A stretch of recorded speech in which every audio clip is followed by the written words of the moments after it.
our governor was giving bursaries to needy and poor people, students to go to school. This has never happened. It didn't happen in the last 10 years. And we were all of us happy that it was happening now in South Mugirango, and the governor did this from other wards. Now he was in Bwekanga ward. Now the Honorable Osoro, the chief whip, stormed this meeting and disrupted the meeting that was going on by the governor.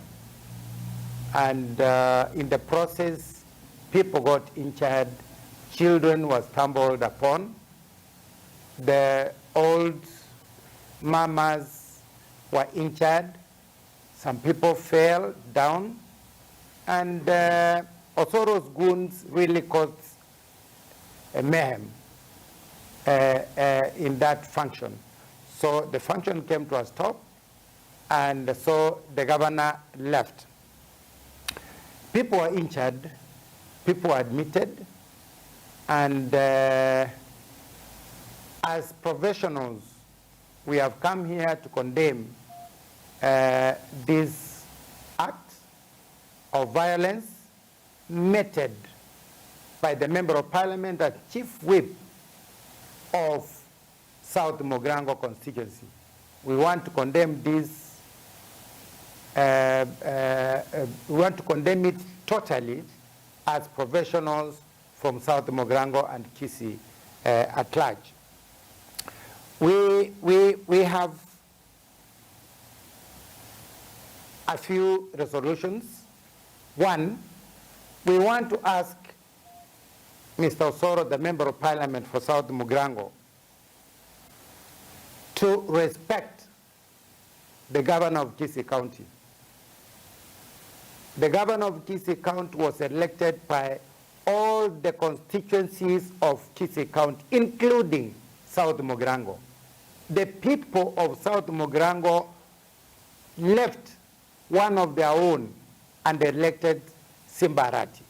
Please give him time so that he can govern the county the way he promised his voters. Number two, the work of the governor is totally different from the work of the Member of Parliament, the work of the MCA, the work of the senator, women rep, and all that were elected. This perceived violence, perceived information that our MP has, that people don't like him, it is not here or there. We like him. That's the reason why we elected him in the first place. So we want him to respect other leaders. He's fighting all MCAs in South Mugirango, all MCAs in Kisii County. We want to tell him, no, respect others because they were elected.